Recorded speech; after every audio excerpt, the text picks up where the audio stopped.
Hey everybody, Mike here. Mikki and I finished recording our review for Gemini Man earlier today. So look for that coming out at some point over the long weekend. But until then, I actually have the lovely surprise of a bonus mini review.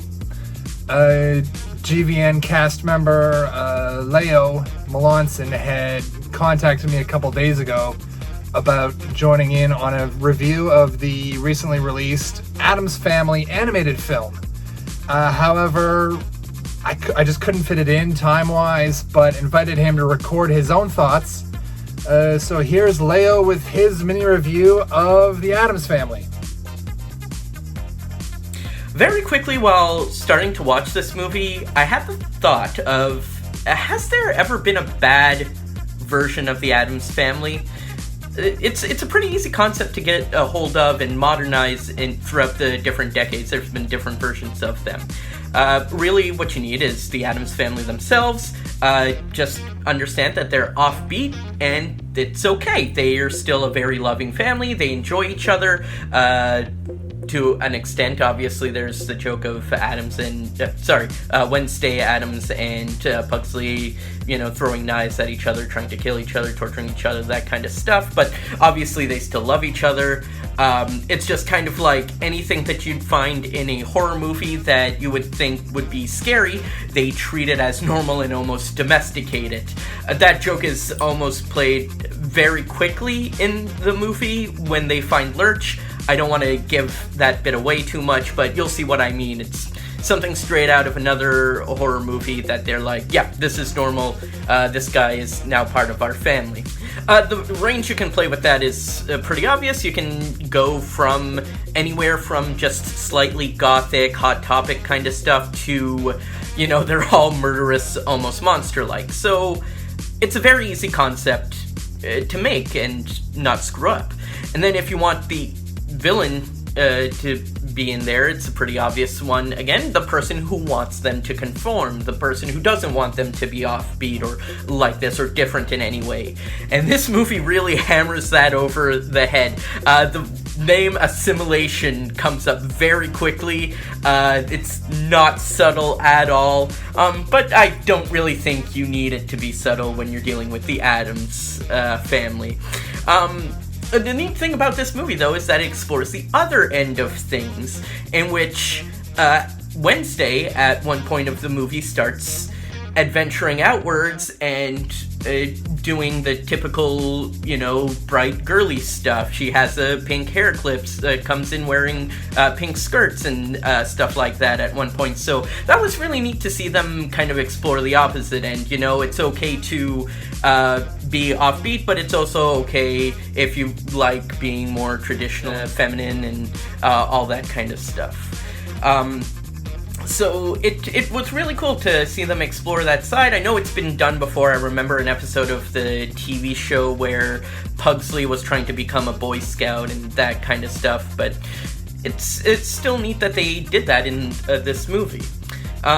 Speaking of Wednesday and the rest of the family, they're of course great. I really enjoyed that they made the designs more ugly. There was a post I saw a while back about how we got used to this idea that Morticia and Addams were like this very romantic but gothic couple. And this one, like I said earlier, it's not a bad choice, but this one went closer to the roots of them being horrible, ugly, and really contrasting with what we see as traditional beauty. So that was nice. Also, Fester in the Family kind of plays the role of the non sequitur artist. He'll just say random stuff or odd stuff, silly stuff, to just get an easy, cheap laugh. That's not to say that the humor in this movie was cheap or anything like that. There is an occasional fart joke, but I can only think of one off the top of my head. The rest of it is the standard humor you think of with the Addams Family. People running away scared because they're creepy or something might potentially kill them. Some sight gags. One of the popular ones from the trailer is Morticia with a wine barrel.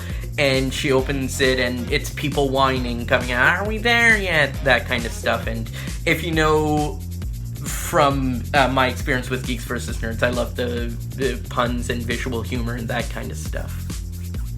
They even take this with the characters. Wednesday, one thing I didn't notice until I actually started watching the movie is her pigtails look like nooses. Nice touch. I don't know if that's ever been done before, but I really appreciate it in this movie. One update that I didn't quite like is the thing has a smartwatch and it has an eye on it, which don't really like that, because you can be really expressive with him just being a hand, and they get that right like 99% of the time, but then there's one scene where he gets caught doing something and his watch has his eye and he's like looking around nervously. You don't really need that. It was fine visual telling otherwise. And that kind of gets me to the animation of it. It's good. It's good animation.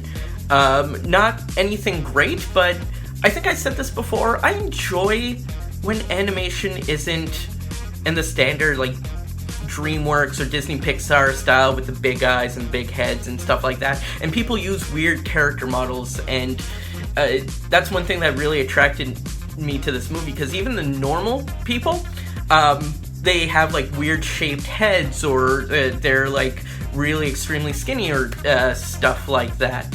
The animation itself, like the frames and stuff like that, it doesn't get wacky, it doesn't get silly at any point, but for this one, you didn't really need it. And that kind of gets me to the major flaw with the movie. It's that it's alright, it does the job well, but there's nothing mind-blowing about it. It's very standard Addams Family, which, like I said at the start, it's not a hard concept to get a hold of. But you're not going to go leave it thinking, oh my god, that was my favorite movie ever. What it does, and what it really set out to do, and it does it very well, is bring the Addams Family to a new age for a new generation and stuff like that. And like I said earlier, there were many different versions. There was the movies in the 90s or early aughts, and then there was a TV show, and before that there was like cartoon versions, I remember, for the early 90s. And this one is just another new version with good updates. I think one thing that it really does well in bringing it to the modern age is there's at one point kind of the social media message with people talking trash about the Addams Family, how they're scary and they're terrifying and they're monsters and they're gonna ruin the neighborhood and stuff like that. All of this unfounded, of course. It's the Addams Family. They're terrible, like, in a scary way, but they're never going to really go out of their way to hurt people, except for each other. And of course, people believe it without question and stuff like that. And again, much like the assimilation thing, you kind of get hit over the head with this message. But I think that was a good angle to play with this. I can't really give the movie a bad score, but like I said, it's a modernization, but nothing mind-blowing. I feel like I used that phrase earlier, but it really is the right way to go about it. I'm going to give it a 3 out of 5 as my score. And really what I recommend is, yeah, it's a good family Halloween movie. So if you want to take kids to see something for the season, this really is probably the best movie that's in theaters for you to bring. So yeah, have fun. And, you know, it's a good movie with the message that it's okay that you're offbeat or different and stuff like that. I think Geeks and Nerds really resonate with that well, and I think it's one of the reasons why the Addams Family has stuck by for all of these generations, and I'm happy that it's here for another one. Don't forget to hit those like and subscribe buttons, share this video with your friends, and drop us a line anytime you like.